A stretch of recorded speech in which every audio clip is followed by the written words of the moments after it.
A partir de este momento, las informaciones que son noticia toman el protagonismo.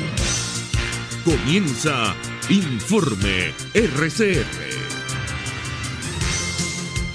Buenas tardes, sean bienvenidos a este su Informe RCR en su emisión meridiana. Trabajaremos para ustedes en la gerencia general de la estación, Jaime Nestares, en la gerencia de producción, Wilix Arcaya, en la coordinación y producción de este espacio, Génesis Rodríguez y Mario Villarreal, en los controles, Gregorio González y frente al micrófono, Helen Machado. Recuerden que nos pueden seguir a través de nuestras distintas plataformas digitales, en Twitter, @RCR750, en nuestra página web rcr750.com, la radio que se ve, y en nuestro canal en YouTube, RCR750. De inmediato comenzamos con las noticias más destacadas del momento. La Comisión de Fiscalización de la Asamblea Nacional de Ecuador enviará a las fiscalías de 5 países la investigación de un caso de corrupción que involucra al empresario colombiano Alex Saab, presunto testaferro del régimen venezolano. La citada comisión aprobó el lunes un informe que vincula a Saab con presuntas exportaciones ficticias realizadas entre Ecuador y Venezuela en el pasado a través de un sistema de compensación denominado Sucre. Los comisionados aprobaron el informe y anunciaron que remitirán su contenido a las autoridades de Ecuador, Estados Unidos, Panamá, Colombia y Venezuela. Por su parte, el asambleísta del partido Avanza, Pedro Velasco, reivindicó los hallazgos del informe de la Comisión de Fiscalización que evidenció el manejo irregular de Sucre en Ecuador. Una gran importancia para el país. Yo no creo que deberíamos minimizar un tema ni decir que hay premura ni celeridad. Yo creo que es un tema que le interesa al Ecuador entero y no solamente al Ecuador, ya rebasó nuestras fronteras. Y la Comisión de Fiscalización y la Asamblea debe dar respuestas concretas. Nosotros hemos hecho eso. Hemos podido evidenciar una total transparencia de comparecencias, de pruebas solicitadas por varios de los colegas asambleístas, que me parece interesante. Se han evacuado todas. Y si ustedes recuerdan, muchos de los comparecientes inclusive tuvieron actitudes un poco agresivas hacia la comisión y hacia la presidencia. Pero sin embargo, creo que la madurez de cada uno de nosotros está en eso, de tomar las cosas con calma, con madurez, con tranquilidad. Las observaciones se las han hecho, que me parecen muy atinadas, muy prudentes, totalmente objetivas. Comparto la observación de la colega asambleísta Ana Belén Cordero. Quienes vivimos en frontera sabemos cómo han funcionado el tema de las aduanas, y eso es preocupante. SENAE debió hacer un control estricto, serio, y no lo hizo. Lastimosamente permitió que por nuestra frontera norte, vía terrestre, se evadan tantos y tantos impuestos que pudieron servir al Estado ecuatoriano para satisfacer necesidades de los más humildes. Además, el asambleísta Velasco destacó la necesaria cooperación con otros países para encauzar este tipo de investigaciones vinculadas en redes en financiamiento transnacional. Como eje transversal dentro de este tipo de investigaciones, para todo, no solamente para un caso, absolutamente para todo.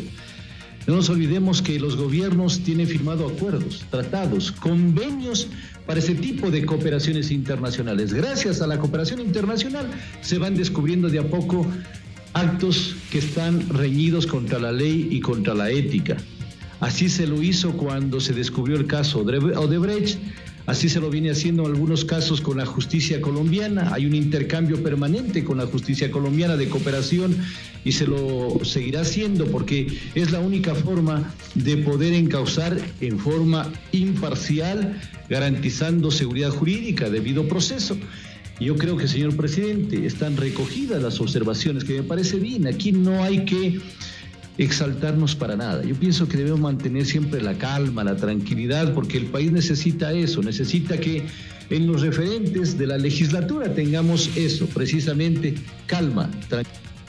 En otras noticias, la economía venezolana tocó fondo, según lo aseguró este martes el periodista especializado en el área económica Víctor Samelón. El comunicador expresó que los signos de vitalidad que hoy muestran algunos sectores productivos del país no son perceptibles para la gran mayoría de la población y destacó que Venezuela no tendrá acceso al financiamiento internacional en tanto no tenga un gobierno reconocido por los demás países. Entonces, ciertamente Venezuela necesita unos arreglos institucionales muy importantes, volver a tener un gobierno que sea reconocido en la mayoría de los países, que tenga acceso al crédito internacional, que pueda reestructurar la deuda que tiene con los bancos y con los fondos de inversión extranjeros. Allí hay un default de Venezuela muy importante que tiene que ser reestructurado. Y yo diría como conclusión que ciertamente, nuevamente lo digo, se tocó fondo, pero son unos brotes verdes muy incipientes. Por ejemplo, si la economía crece 5% en el año 2002, pues habría que tomar en cuenta que a ese ritmo a Venezuela le va a tomar más de 20 años regresar a la economía, al tamaño de la economía que tenía en 2013, que era el año previo a la crisis. Entonces, sin arreglos profundos y sin cambios más importantes, pues ciertamente esta recuperación sería muy lenta y muy larga e imperceptible durante mucho tiempo para buena parte de la población. El periodista aseguró que la economía negra o producto del delito de nuestro país manejó hasta 8.000 millones de dólares en el año 2020, según cifras de Ecoanalítica y Transparencia Venezuela. Ecoanalítica, que tú mencionas, Drúbal Oliveros, bueno, él es el director de Ecoanalítica, tiene un cálculo del año 2020 con estudios que hizo junto con la ONG Transparencia Venezuela, y ellos hablaban que en ese momento pues todo ese entramado de economía negra pues podría haber significado alrededor de unos 8.000 millones de dólares. Pero ciertamente es un aspecto que está allí, pero que es muy difícil de cuantificar o de saber hasta qué punto está jugando un rol, ¿no? También algo que hay que tomar en cuenta es que justamente ese dinero, llamémoslo del delito, etcétera, pues esas personas también tienden a sacar esos capitales de los países, buscan blanquearlos, buscan llevarlos a paraísos fiscales. Entonces tampoco es un dinero que se puede pensar que permanece por siempre dentro de los países, sino que también esas bandas o esos sectores que cometen el delito pues buscan transferirlo a cuentas, sobre todo en paraísos fiscales. En otras informaciones, Venezuela recibió la noche de este lunes en el aeropuerto de Maiquetía el tercer cargamento de vacunas de la Federación Rusa para continuar el plan de inmunización masiva de la población. El nuevo lote está compuesto por más de 1.500.000 dosis del Sputnik Light y será destinado a las jornadas de refuerzo de la vacunación de los grupos priorizados, según informó el viceministro de Recursos, Tecnología y Regulación del Ministerio de Salud del régimen, Gerardo Briceño. Estamos priorizando desde el Ministerio de Salud aquellos grupos que fueron priorizados en marzo cuando empezó la vacunación, nuestros médicos y médicas en nuestros hospitales, nuestros pacientes con comorbilidades mayores de 60 años y bueno, y toda esta población que tiene alguna comorbilidad que necesita revacunarse con la vacuna Sputnik.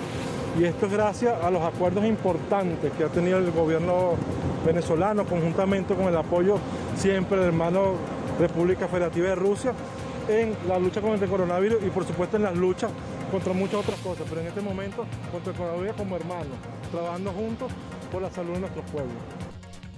Entre tanto, alias Iván Márquez, cabecilla de la segunda Marquetalia, seguirá en Venezuela según fuentes militares de inteligencia citadas por la estación colombiana Blue Radio.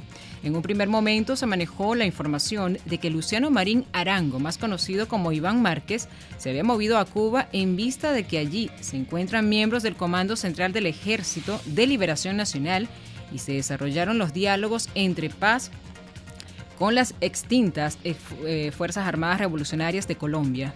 Sin embargo, de acuerdo con la nueva información de inteligencia, la huida no ha sucedido, aunque no está descartado que forme parte de los planes del guerrillero. El gobierno de Colombia también maneja la posibilidad de que Iván Márquez intente refugiarse en Nicaragua tras la muerte en Venezuela de alias Romaña y El Paisa. Y con esta información pasamos a materia internacional. La madrugada de este martes 14 de diciembre, 2 explosiones se registraron en la ciudad de Cúcuta, en el norte de Santander, en el aeropuerto Camilo Daza, que dejó como saldo 2 oficiales y un civil fallecidos. Según reportan testigos de la deflagración, ocurrió en el interior del recinto y las autoridades llegaron al lugar y mantienen acordadas las zonas aledañas como prevención de otras amenazas. Algunas viviendas del sector resultaron afectadas por la explosión, tal y como lo registraron medios de comunicación en sus redes sociales. Por su parte, el gobernador del norte de Santander, Silvano Serrano, informó que 2 sujetos que intentaron ingresar con explosivos al aeropuerto Camilo Daza en Cúcuta en horas de la madrugada, el primero, al tratar de cruzar la malla del aerodódromo, había accionado la carga explosiva y falleció instantáneamente. El segundo alcanzó a traspasar la malla y lamentablemente provocó la muerte a 2 uniformados de la Policía Nacional. El ministro de la Defensa de Colombia, Diego Molano, expresó sus condolencias a los familiares y a los 2 efectivos de la policía que perdieron su vida en el atentado terrorista en Cúcuta. Repudiamos este acto demencial. Nuestra fuerza pública arrecia la lucha contra los grupos armados organizados, indicó el funcionario. Lo primero, repudiamos ese acto, condolencias con las familias del policía William Barreño y David Reyes, que pertenecían al grupo antiexplosivos de nuestra policía. De hecho, recientemente en un acto de los héroes de la policía, ellos habían sido reconocidos por su labor, su dedicación y su heroísmo. Lamentamos profundamente su pérdida, condolencias a las familias. Estamos en este momento, como usted lo señalaba, en 2 hechos que fueron concatenados. Un primer hecho en donde un civil buscó saltar la reja del aeropuerto y un artefacto explosivo que llevaba se activó, cegando su vida. Por su parte, el comandante de la Policía Metropolitana de Cúcuta, el coronel Giovanni Antonio Madariaga Pérez, confirmó que los 2 uniformados de la unidad de antiexplosivos de la Policía Nacional que fallecieron en la madrugada perdieron la vida intentando desactivar una maleta explosiva colocada a las afueras del Aeropuerto Internacional Camilo Daza. Criminales ingresaron al aeropuerto Camilo Daza, donde detona un artefacto explosivo entre la plataforma y la malla. Causante de eso, se identifican unos restos humanos. Minutos más tarde, nuestros explosivistas, al hacer el reconocimiento de la zona, identifican una maleta. Al acercarse, con todas las medidas de seguridad, detona. Nuestros 2 explosivistas ofrendaron la vida por la seguridad. En este momento seguimos recolectando todos los elementos materiales de prueba para identificar cómo fue el modo, cómo ingresaron y la autoría del grupo criminal y terrorista. En Brasil, la Agencia Nacional de Vigilancia Sanitaria, Anvisa, de Brasil, comenzó a exigir este lunes en los puestos de frontera y en los aeropuertos el pasaporte de vacunación contra COVID-19 a las personas que lleguen al país, acatando una decisión de la Corte Suprema y contrariando al presidente Jair Bolsonaro. En un comunicado, el ente regulador sanitario indicó que la decisión del Supremo Tribunal Federal era de carácter inmediato y sin plazo de adecuación, y por eso la máxima corte del país exige de la Anvisa evaluaciones puntuales para que los casos de los viajeros en tránsito que llegaron antes al país. La Anvisa además indicó que aguardaba la reglamentación interministerial en las varias carteras, como las de salud, relaciones exteriores y defensa, entre otras, y se deberán definir las nuevas reglas. Mientras tanto, en España, la presidenta de la Comunidad de Madrid, Isabel Díaz Ayuso, ánimo este martes a los padres que confíen en las autoridades sanitarias y en las vacunas, justo el día que se abre una autocita para la vacunación pediátrica. Así lo señaló ante los periodistas tras inaugurar la nueva conexión entre las carreteras autónomas M503 y M513 en Pozuelo de Alarcón. Ayuso destacó la necesidad de respetar la voluntad de todos los ciudadanos, especialmente de los padres. Sobre las vacunas de los menores, aquí hay que respetar la voluntad de todos los ciudadanos y muy especialmente de los padres a la hora de vacunar a sus hijos, pero nosotros desde la Comunidad de Madrid sí que lo recomendamos y sí que pedimos a los padres que confíen en las autoridades sanitarias y en estas vacunas, que además son vacunas con menos carga que, por ejemplo, las de los mayores, y que además nosotros estamos poniendo recorridos y protocolos para garantizar la seguridad de los niños. Pero sabemos que es bueno hacerlo y animamos a todas las familias a que se vacunen ellos y que vacunen a los más pequeños. Sobre las vacunas de los menores, aquí hay que respetar la voluntad de todos los ciudadanos y muy especialmente de los padres a la hora de vacunar a sus hijos. Y con esta información pasamos a materia económica. El presidente ecuatoriano Guillermo Lasso anunció el lunes un aumento de $25 al salario básico vigente que elevará el sueldo mínimo en ese país a $400 al mes, en momentos en el que el país andino enfrenta una crisis económica agudizada por la pandemia de coronavirus. En una cadena nacional de radio y televisión, el mandatario dijo que lo que se le promete se cumple y destacó que la reactivación debe tener rostro humano, el de las familias más necesitadas. Los datos positivos que ya reflejan nuestra economía no sirven de nada si no van a cumplir el primer objetivo de toda sociedad, cumplir con las necesidades de los más pobres, señaló. Y con esta información pasamos a materia. Los precios internacionales del petróleo subían levemente en horas del mediodía. El WTI de referencia de Estados Unidos se ubicaba en $71.31 el barril, mientras que el Brent de referencia en Europa se cotizaba en $74.40 el barril. Y con esta información pasamos a materia deportiva. En la NBA, los Milwaukee Bucks cayeron el lunes ante Boston, ante unos Celtics con un Jason Tatum que anotó 42 puntos, y los Phoenix Suns fueron derrotados por los Angeles Clippers en una jornada en la que los Golden State Warriors vencieron por la mínima a los Indiana Pacers. Tatum empujó a los Celtics a una victoria de 117-103 sobre los Bucks, con 42 puntos de los 16 los consiguió en el último cuarto del partido, mientras la estrella de los campeones de la NBA, Giannis Antetokounmpo, se tuvo que conformar con 20 puntos y 8 rebotes. Y así finalizamos este compacto informativo. Los invitamos para que sigan con más de la programación de su RCR.